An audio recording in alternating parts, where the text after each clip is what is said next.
네, 지난 한 주간의 한반도 정세와 외교 안보 이슈를 다시 정리해보는 토요일의 대담 코너 한반도 브리핑 시간입니다. 외교안보부처와 북한 문제를 담당하는 지성림 기자와 함께하겠습니다. 안녕하십니까? 네, 안녕하십니까? 네. 자, 이번 주 우리나라를 비롯해서 그야말로 전 세계의 관심사는 바로 이 러시아의 우크라이나 무력 침공이었습니다. 우크라이나는 먼 곳에 있는 나라지만 또 이 무력 침공의 주제인 러시아가 한반도 주변의 자강 중에 하나이기 때문에 이번 사태는 우리와도 크게 연관이 있다라고도 볼 수 있을 것 같습니다. 그래서 오늘은 우크라이나 사태와 관련한 얘기를 해볼까 하는데 일단 어떤 주제를 얘기하실지 소개를 해주시죠. 네, 우크라이나를 무력으로 침공한 러시아에 대해 미국을 비롯한 국제사회는 강력한 제재로 대응하고 있는데요. 네. 한국 정부도 대러 제재에 동참하겠다는 의사를 밝혔습니다. 이 내용부터 살펴볼 거고요. 예. 다음으로 우크라이나 현지에 있는 우리 국민의 대피가 어떻게 이루어지고 있는지, 잔류를 원하는 교민은 몇 명인지 외교부 발표를 중심으로 전해드리려고 합니다. 그리고 많은 분들이 만약 우크라이나가 1990년대에 핵을 포기하지 않았더라면 이번처럼 러시아의 군사적 공격에 그냥 당하고만 있지 않았을 거라고 얘기를 하시는데요. 그렇다면 북한의 김정은 국무위원장은 우크라이나 사태를 보면서 무슨 생각을 할까요? 이번 우크라이나 사태가 북핵 문제 해결과 남북 관계에 어떤 영향을 미칠지도 짚어볼까 합니다. 네. 사실 우리 입장에서는 우크라이나보다 인접국인 러시아와 더 친밀한 관계지 않습니까? 네. 그럼에도 불구하고 우리 정부는 국제사회 대러 제재에 동참하겠다 이렇게 밝혔는데 이런 입장이 어떤 의미를 가지는지 또 구체적으로 어떤 분야에서 어떻게 제재가 이루어지는지 먼저 설명을 해주시죠. 네, 문재인 대통령은 우크라이나에 대한 러시아의 무력 침공 사실이 확인되자 러시아를 직접 거론하지는 않았지만 우크라이나의 주권이 보장돼야 한다며 러시아의 군사행동을 강하게 비판하는 입장을 내놨습니다. 예. 문 대통령의 입장을 청와대 국민소통수석이 브리핑에서 전했는데요. 직접 들어보시겠습니다. 국제사회의 계속된 경고와 외교를 통한 해결 노력에도 불구하고 유감스럽게도 우크라이나에서 우려하던 무력 침공이 발생하였다. 무고한 인명피해를 야기하는 무력 사용은 어떠한 경우에도 정당화될 수 없다. 우크라이나의 주권, 영토 보전 및 독립은 반드시 보장되어야 한다. 국가 간의 어떠한 갈등도 전쟁이 아닌 대화와 협상으로 해결되어야 한다. 네, 특히 문 대통령은 러시아에 대한 국제사회의 제재에 한국도 동참하겠다는 뜻을 분명히 밝혔습니다. 대한민국은 국제사회의 책임 있는 일원으로서 무력 침공을 억제하고 사태를 평화적으로 해결하기 위해 경제 제재를 포함한 국제사회의 노력에 지지를 보내며 이에 동참해 나갈 것이다. 네, 대러 제재에 동참하라는 미국의 요구가 분명히 있었을 테지만 러시아와의 관계도 중요한 만큼 정부는 초기에는 신중한 모습을 보였습니다. 예. 문 대통령의 입장이 공개되기 전에 외교부는 러시아가 전면전을 감행할 경우라고 제재 동참에 조건을 달았습니다. 어떤 상황을 전면전으로 규정할지에 대해서도 명확히 밝히지 않은 채 말입니다. 하지만 시간이 지날수록 러시아의 무력 침공은 정규전 양상을 띠고 군사적 공격의 목표가 우크라이나 수도, 즉 젤렌스키 정부인 것이 점차 확인되면서 한국의 제재 동참은 기정사실이 됐습니다. 우리 정부의 제재 동참 의사에 대해 미국은 동맹인 한국의 의지와 기여를 환영한다고 밝혔습니다.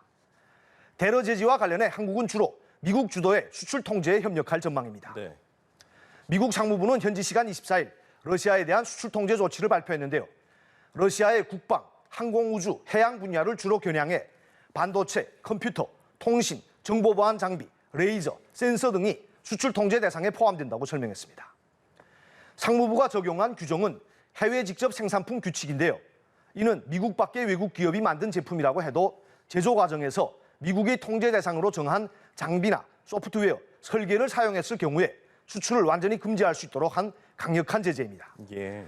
미국의 이 같은 수출 통제 조치가 시행되면 한국의 경우에는 그동안 러시아에 수출해온 품목 중에 반도체, 자동차, 전자제품 등이 적용 대상에 포함될 것으로 보입니다.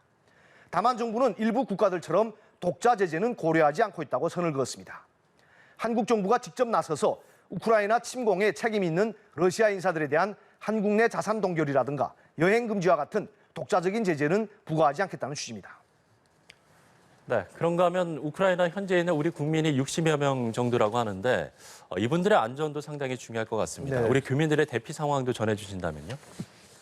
네, 현지의 우리 공관원과 크림반도 지역에 있는 교민 10명을 제외하고 전쟁이 벌어진 우크라이나 현지에는 원래 67명의 우리 국민이 체류하고 있었습니다. 네. 이들 중 4명은 우크라이나를 빠져나왔습니다. 어제까지는 몰도바 접경 지역에서 출국에 어려움을 겪다가 주 루마니아 대사관에서 제공한 차량을 이용해 루마니아 국경을 넘는 데 성공한 겁니다. 외교부는 우리 국민 4명이 루마니아로 출국을 완료하면서 한국 시간으로 오전 8시 기준 우크라이나 체류 국민은 67명에서 63명으로 감소했다고 밝혔습니다. 남은 63명 가운데 5명은 폴란드 국경 방향으로 또 14명은 루마니아 국경 방향으로 이동하고 있지만 교통 정체가 심해 이동 속도가 느린 것으로 전해졌습니다. 이들 외에도 19명이 추가로 출국을 계획 중이고 또 원래 28명이었던 잔류 희망자 중에 3명이 출국 행렬에 동참하기로 했습니다. 주 우크라이나 한국 대사관은 랜턴과 라디오 등이 담긴 비상키트 배낭을 교민들에게 배포했으며 또 영사 콜센터와 함께 잔류 교민에게 계속 개별 연락을 취하고 있습니다. 이와 함께 우크라이나 인접국의 우리 공간에서도 이동 중인 교민과 수시로 연락을 주고받으면서 이들의 안전한 대피를 지원하고 있습니다. 현재 잔류를 희망하는 교민은 25명인데요. 전쟁 한복판에 왜 남아있으려 하느냐 이런 얘기가 나올 수도 있습니다. 예. 하지만 외교부 측의 설명을 들어보면 우크라이나에서 20, 30년간 사업하던 사람들은 사업 기반이 있는 그 땅을 떠날 수 없고 또 선교사나 의료봉사자 이런 분들은 사명감으로 우크라이나인들과 끝까지 함께하겠다는 입장인 것 같습니다. 현지인 배우자가 있는 교민의 경우에는 배우자만 데리고 탈출하게 되면 우리 정부에서 다 보호해주겠다는 입장이지만 그 배우자의 가족들이 우크라이나에 남아있어서 그래서 다 같이 남겠다 이런 분들도 있는 것 같습니다. 그분들의 불가피한 입장이기 때문에 뭐라고 평가할 수는 없을 것 같고요. 현지 대사를 비롯한 필수 공관원들은 최대한 끝까지 잔류 교민 보호를 위해 최선을 다할 각오라고 합니다. 그렇군요. 현재 러시아군이 우크라이나 수도 키예프를 포위하고 젤렌스키 정부를 압박하고 있지 않습니까? 그런데 여기서 좀 눈에 띄는 게 이 키예프가 사실은 이게 우크라이나어 발음이 아니라 이게 러시아어 발음이라고 하더라고요. 네, 근데 맞습니다. 우리 정부는 여전히 공식적으로 이 키예프라는 명칭을 사용하고 있지 않습니까? 네, 현재 우리 언론과 정부에서 사용하는 우크라이나 수도의 공식 표기는 키예프입니다. 예. 국립국어원의 표준 한글 표기가 키예프이기 때문인데요. 외교부는 오늘도 기자단에 보낸 공지 문자에서 이같이 표기했습니다. 키예프는 과거에 러시아식 발음을 영어로 표기한 것입니다. 하지만 1991년에 소련에서 독립한 우크라이나 정부는 우크라이나어를 공용어로 정하면서 지역명의 영어식 표기를 우크라이나어 발음에 따르도록 의무화했습니다. 이에 따라 1995년부터 우크라이나는 모든 공문서와 외교문서에서 자국의 수도를 영어로 키이브로 표기하고 있으며 최근에는 유엔과 유럽연합, 주요 국제기구에서도 키이브를 사용하고 있습니다. 또 영어권 주요 언론사들도 우크라이나의 요청을 받아들여 공식 영어명을 키이브로 바꿔 쓰고 있습니다. 예. 국립국어원은 우크라이나어식 발음에 따른 한글 표기법은 키이우라고 설명합니다. 참고로 북한은 우크라이나 수도를 키예브라고 부릅니다. 앞서 말씀드린 것처럼 문재인 대통령을 비롯해 한국 정부가 전 세계를 향해 우크라이나의 주권과 영토 보존은 반드시 보장돼야 한다고 밝혔는데 우크라이나의 주권을 존중한다면 그 나라가 원하는 대로 그 나라가 공식 문서에서 사용하는 대로 표기해야 하지 않을까요? 우크라이나 수도 이름을 러시아식 발음 그대로 우리가 표기하는 게 맞는 건지 모르겠습니다.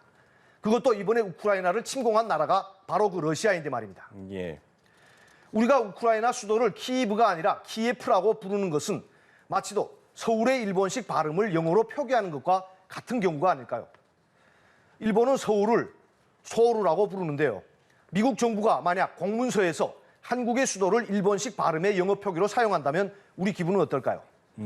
참고로 일제강점기에는 조선의 수도를 경성, 즉 일본어로 게이조라고 불렀습니다. 미사일이 날아다니고 지상군이 진격하는 등 전면전이 한창인데 적군에 포위된 그 도시의 이름을 어떻게 부르는 것이 무엇이 중요하냐고 얘기할 수도 있습니다. 하지만 우리가 어떤 주권 국가를 존중한다면 그 나라의 어느 주권도 존중해 주는 게 맞지 않느냐. 우크라이나 사태를 계기로 이런 문제를 다시 한번 생각해 볼 필요가 있다고 봅니다. 그렇군요. 이게 사실 얼핏 보면 사소한 문제일 수도 있지만 지 기자의 얘기를 들어보니까 상당히 의미 있는 지적이다라는 생각이 듭니다. 자, 그런가 보면 아까 이제 서두에서 북한 김정은 위원장이 우크라이나 사태를 보면 무슨 생각을 할까라는 질문을 던졌는데 뭐 우리도 그렇습니다만 지 기자 얘기를 듣고 보니까 김정은 위원장이 정말 이 북한의 안보와 미래를 좀 고민할 수도 있겠다 이런 생각도 드는군요. 네, 맞습니다. 네, 국제 정치의 바탕에는 힘의 논리가 있습니다. 힘이 강한 나라는 명분만 있으면 약한 나라를 군사적으로 공격하거나 외교적으로 압박해서 자국이 원하는 것을 얻을 수 있습니다. 네.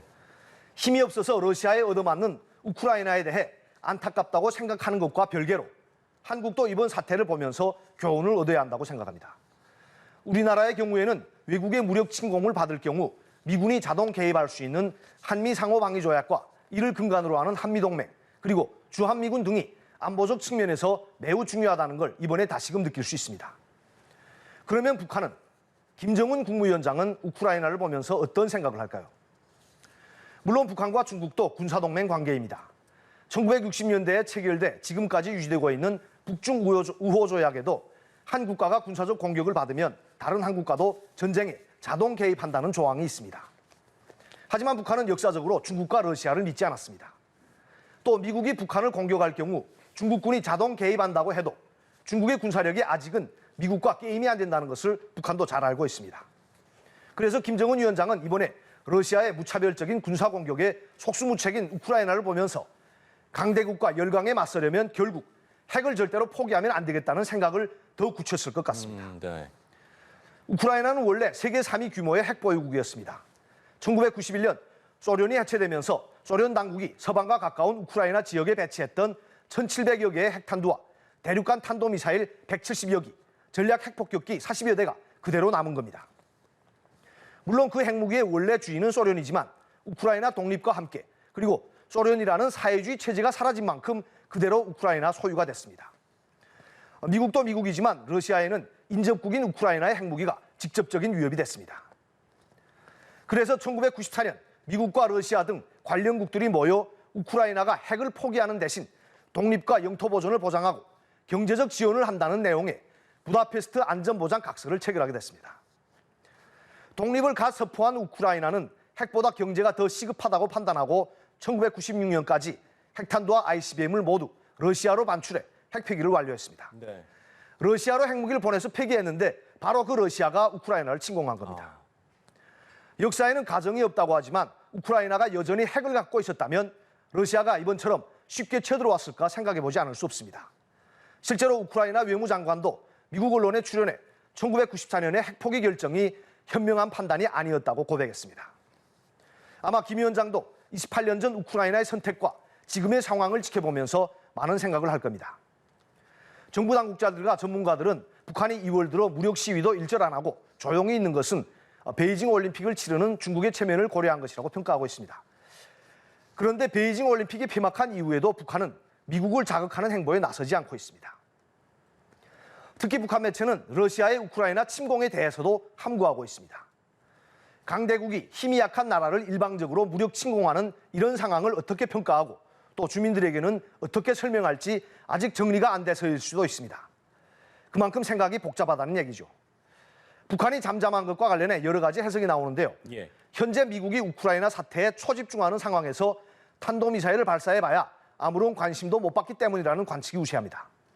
단거리 탄도미사일이라고 해도 한 발을 발사하는데 우리 돈으로 대략 36억 원에서 60억 원이 드는데요. 관심도 못 받을 걸 뻔히 알면서 굳이 이렇게 비싼 미사일을 쏠 필요가 있냐는 해석이죠. 물론 우크라이나 사태로 머리가 아픈 바이든 행정부를 더 곤혹스럽게 만들어 자극을 극대화하기 위해 무력 도발을 선택할 수도 있겠지만 아무튼 아직은 조용합니다. 내달 초 중국 최대 정치 행사인 양회가 있고 그리고 또 3월 9일 한국의 대선이 있는 만큼 현재로서는 북한이 대선 결과를 지켜본 뒤에 다음 행보를 결정할 가능성이 커 보입니다. 예. 그때까지 북한은 우크라이나 사태가 어떻게 진전이 되는지 예의주시할 것으로 보입니다. 그러면서 중국이든 한국이든 아무도 믿을 수 없다. 체제 안전을 위해서는 오직 핵무장만이 답이다. 이런 각오와 의지를 다질까 봐 우려스럽습니다. 실제로 북한 당국은 리비아의 카다피도 핵무기가 없어서 비참하게 죽었다고 인식하고 있습니다. 현재 북한이 보유하고 있는 핵탄두는 많게는 40에서 50개 정도로 알려졌는데요. 북한이 우크라이나 사태를 계기로 자극을 받아 핵무기 100개 이상 보유와 같은 목표를 내걸고 핵개발에 더 박차를 가하지 않을까 봐 걱정스럽습니다. 북한의 핵무기가 100개 이상 넘어가면 그때는 북한 비핵화라는 말을 더는 할 수 없을지도 모릅니다.